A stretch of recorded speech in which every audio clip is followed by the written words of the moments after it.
The smear that happened to me paved the way. It prepared me to understand and recognize when it was happening to other people. And my friend Gaurav Srivastava is someone who has lived this just recently.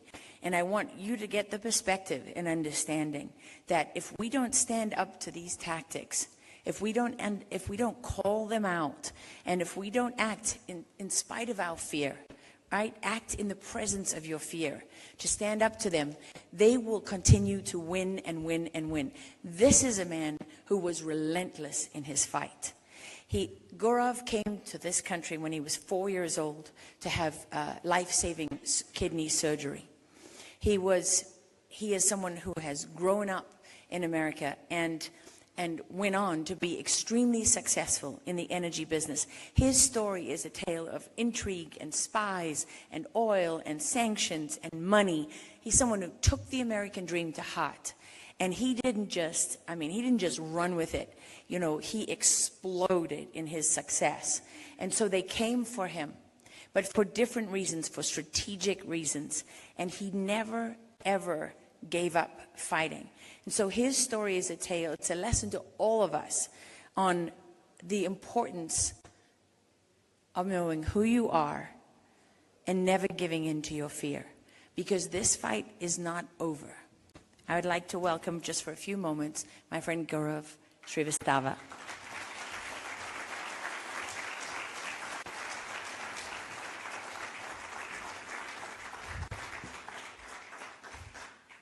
Thank you, Lara. It's just very moving hearing the story of Lara. I was sitting there in the audience, and the Psalm 23 was playing in my head, which is, even though I walk through the valley of shadow of death, I will fear no evil. And I was hearing Lara's story. I couldn't help but tears welled through my eyes. Thank you, Lara, for the introduction.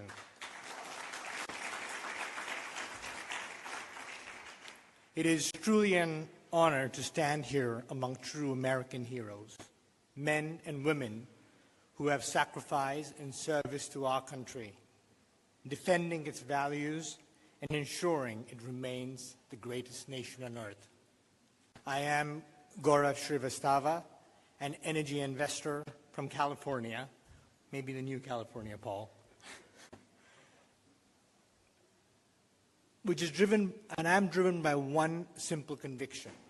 America must defend and advance its strategic and economic interests around the globe. And I believe that oil is not just a commodity. It is one of the most powerful intelligence tools we have for shaping global power.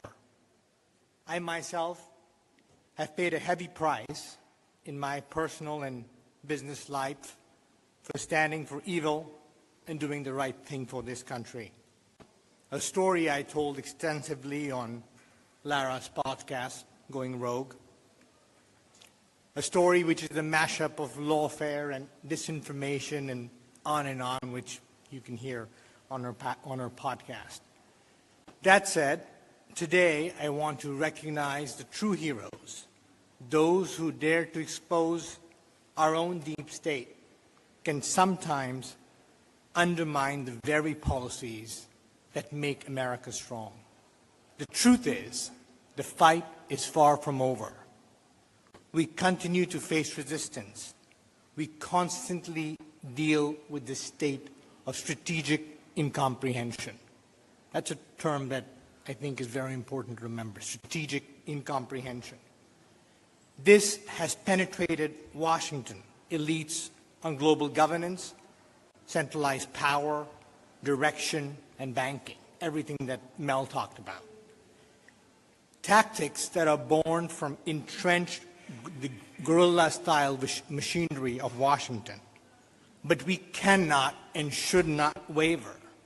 We must remain resolute and united in our determination to protect America's strength, sovereignty, and leadership on the world stage. I want to go back to Iraq. which I think is a really strategic country, and just the Middle East in general. For months, this administration has continued to operate without a U.S. ambassador to Iraq. The question is why? Iraq remains a critically important nation that must not fall under a permanent state of destabilization and exploitation by Iran. The truth is, Iraq is being looted by Iran. What happens is that well-qualified nominees like Joel Rayburn, who has been nominated by President Trump, has been blocked by one single tweet from Josh Rogin, and that gets amplified through the Washington's invisible channels of power that turn Democrats against his nomination. And that has put the entire country of Iraq at a massive risk and allowed Iran to perpetrate in that region. Meanwhile, our adversaries and enemies press forward. This vacuum of leadership leaves our diplomats and armed forces without the backing they need.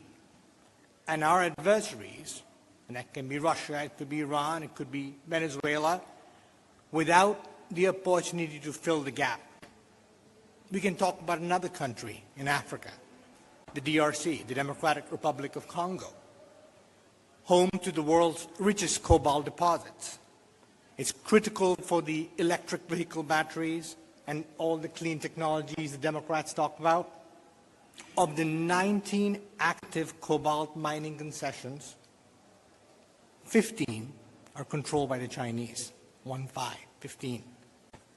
The other 4 are tied to an Israeli businessman who was sanctioned by OFAC for alleged corruption against an incessant campaign. In the very last Trump administration, they removed him from the sanction list, only to be overturned by Janet Yellen's, which is Biden administration's Treasury Secretary, as soon as she got into office. The question to ask is why? Why? In 2022, that same Israeli businessman, his name is Dan Gertler, he surrendered $2.2 billion in cash and assets back to the DRC government. He retained a passive interest. When other companies tried to go into DRC, no Western company would go in for the very same reason, for the fear of secondary U.S. sanctions. The result is only Chinese and Russian firms stepped forward and now control one of the most critical sectors in the globe. This has allowed them to control the most critical sector that the Democrats have been pushing for, which is clean energy. Just the juxtaposition is very interesting. This is not justice. It is self-sabotage. It is U.S. policy being driven by the deep state to hurt American interests. And then there is the lobbying machinery of Washington.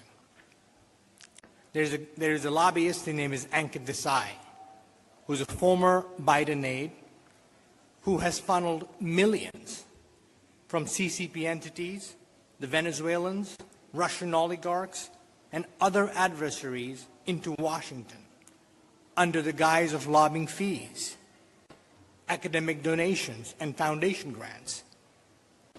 Every black tie cocktail party is brimming with foreign cash. In fact, a legal influence campaign, and the deep state plays along as if it's all hunky-dory. It was so bad that through relentless lobbying efforts, Desai even succeeded in keeping Niels Troost, one of the first EU citizens to be sanctioned by all 27 member states of the European Union, the United Kingdom, Switzerland, and Monaco, for evading Russian sanctions of our own U.S. sanction list. That's how pathetic it is. This perversion of policy by money, in my opinion, is nothing short of betrayal. These examples underscore a painful truth. The real deep state isn't a foreign adversary. It's the entrenched networks in Washington that prioritize process over purpose. Politics over money, or politics over prosperity. The true heroes who are here today have come forward to challenge these needless obstacles. To paraphrase what President Trump said, they're not coming after me. They're coming after you. I am just in their way. The people in this room are standing in their way. And the future of American security and prosperity depends on people like these. I truly salute your courage and will to keep fighting, and we must keep fighting.